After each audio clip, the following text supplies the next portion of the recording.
Good afternoon, everyone. Welcome to my thesis presentation, Pause to Process Exploring Experiences of Pet Bereavement.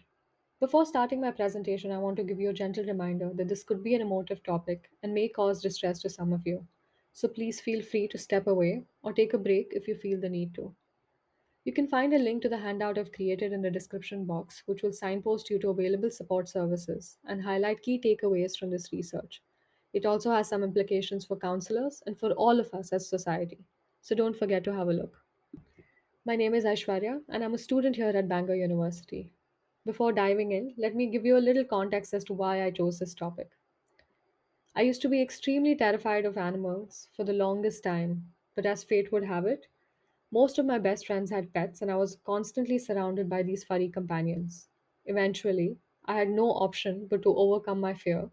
And to be honest, I realized that they were definitely better company than a lot of my non furry friends. So, the picture that you see here has been a long, long journey. Who knew that one day I would be writing my thesis on them? I saw how easy it is to form an attachment with animals, but I was always unsure of how to respond when people shared the news of losing their pet. This is my attempt to better understand people's experiences and find better ways of supporting them. Over the next 20 minutes, I will take you through each of these sections and share with you the findings of my research and also discuss scope for future research and leave you with a take home message. To start off, then, think of the first word that comes to your mind when you think of your pet. Leave it in the comment section as it would be really fascinating for everybody to know. From hunting to herding to now being members of the family, humans and animals have had an ever evolving relationship from thousands of years ago. The term zooya is now used to describe the mutually beneficial relationship that exists between humans and their companion animals. People often develop strong emotional bonds with their pets similar to the attachments formed with other human beings. Pets not only offer companionship but also unconditional love and support. Studies have demonstrated that experiences of losing a pet can trigger grief reactions that are similar both in duration and intensity to the grief that follows the loss of a beloved human. However, people still fail to acknowledge the significant impact pet loss can have on owners. There can be a tendency to conceal grief reactions following the loss of a pet due to the social stigma around it, possibly due to the perception that attachment with pets are somehow inferior to those with humans. People often hear statements like, just get another dog, don't be silly, it was just a cat, which are unlikely to be said to someone who has lost a human loved one. This under acknowledgement and invalidation is known as disenfranchised grief, where individuals' grief responses are undervalued, unrecognized, inadvertently trivializing the grieving process of pet owners.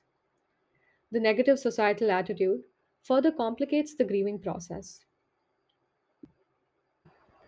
Due to empathic failure, individuals might be hesitant to openly grieve the loss of their pet.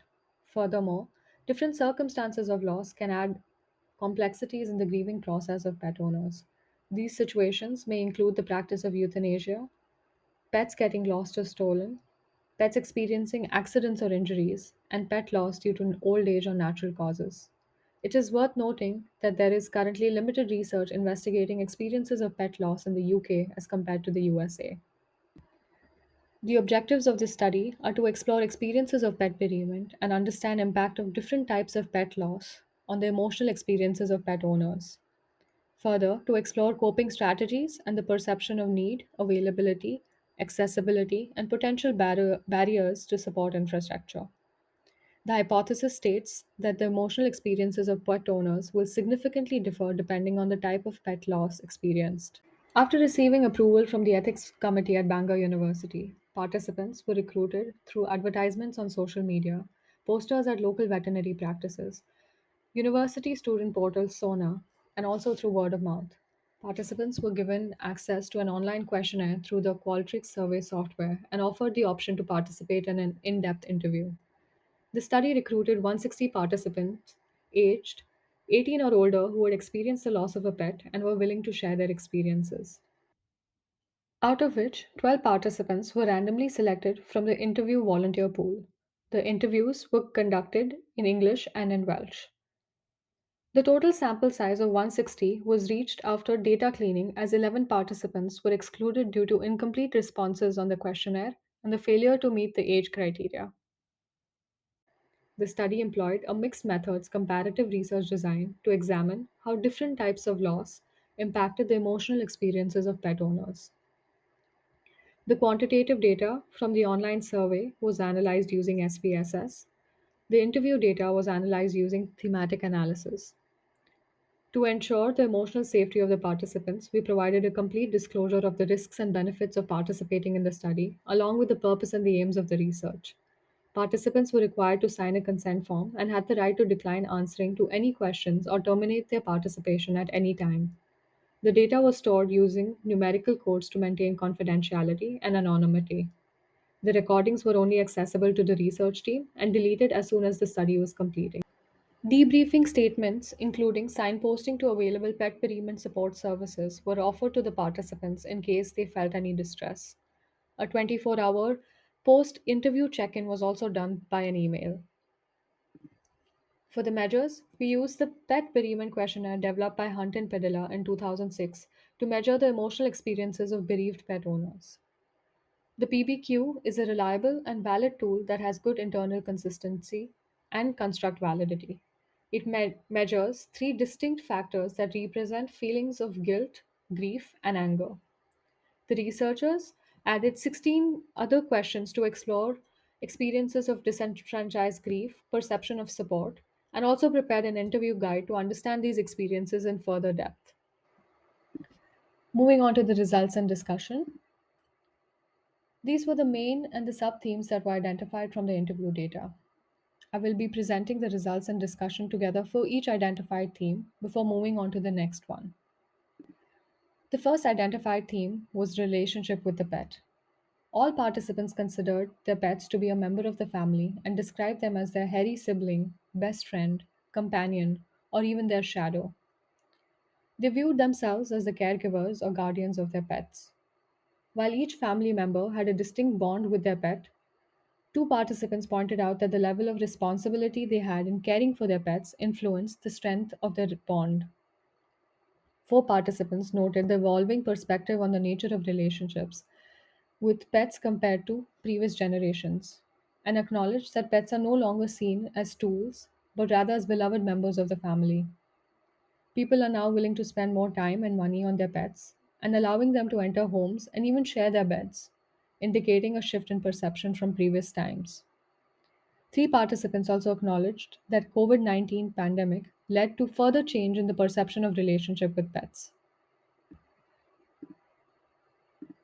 These study findings are consistent with previous research that pets are viewed as a significant source of security as well as objects of caregiving.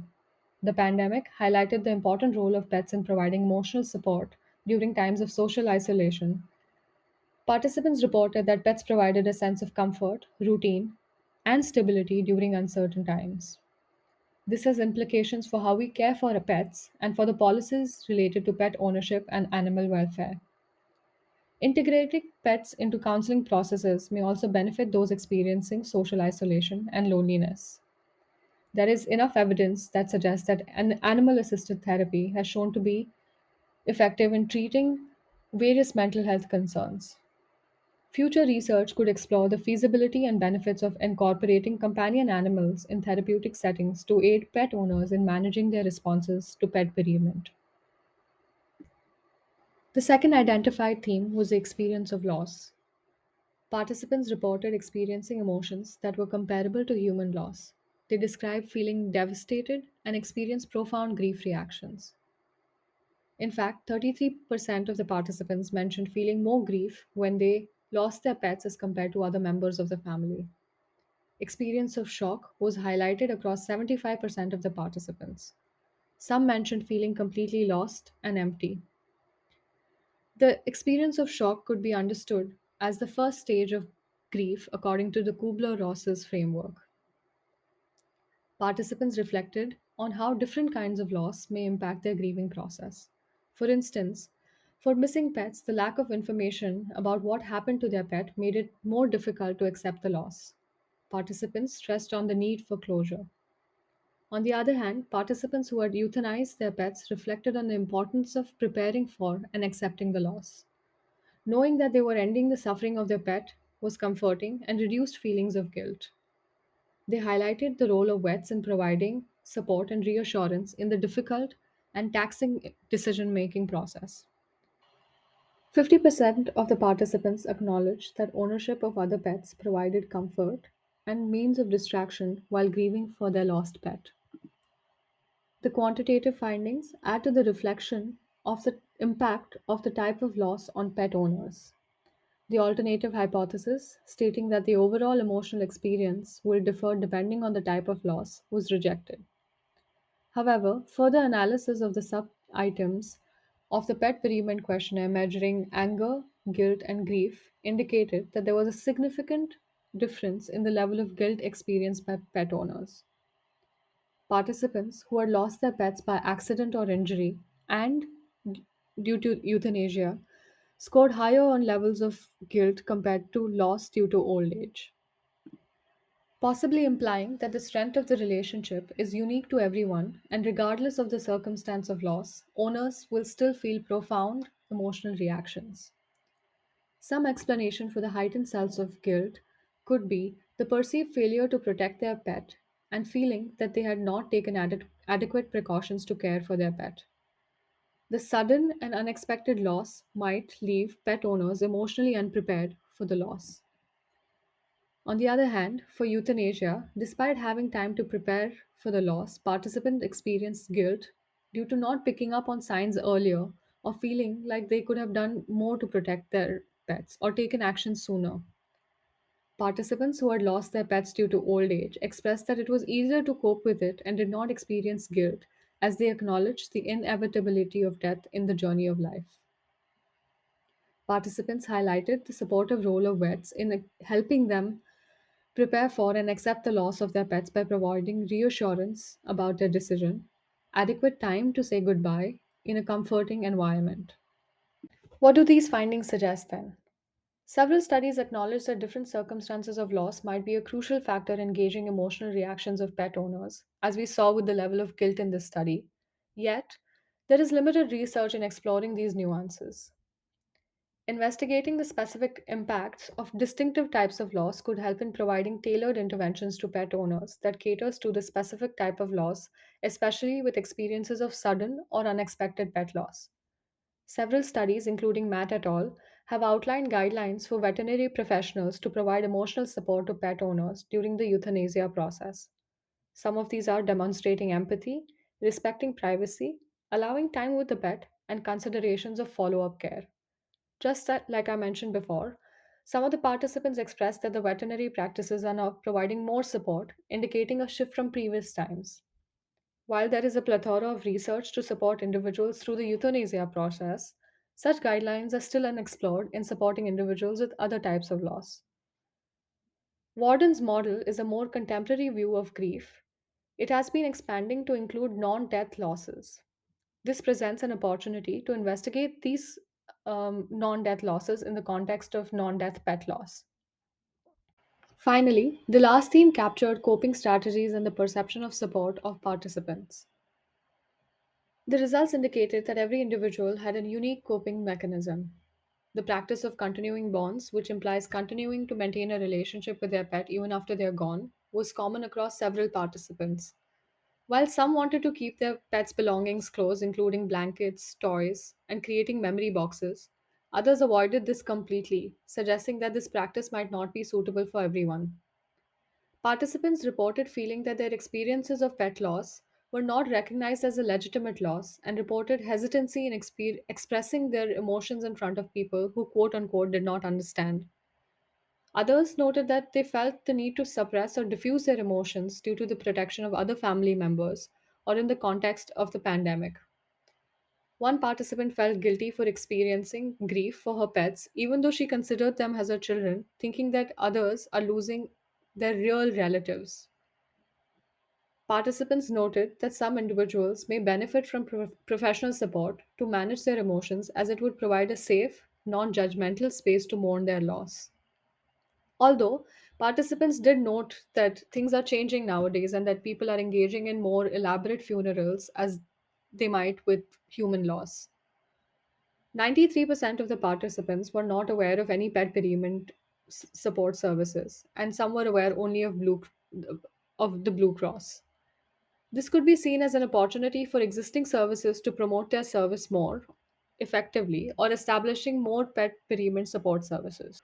Moving on to the limitations and scope for future research.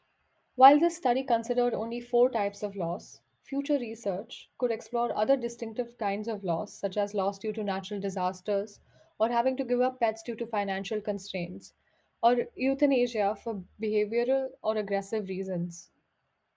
This study did not consider the length of time following the pet loss, which could possibly influence the emotional processing of pet owners. Additionally, the participants may have shared their experiences and perceptions of support from several years ago, which may not accurately reflect the current situation. So, there is a need of a more recent evaluation of the support infrastructure. So, what am I leaving you with then? Pets are important members of the family, and their loss is as significant as that of a loved one.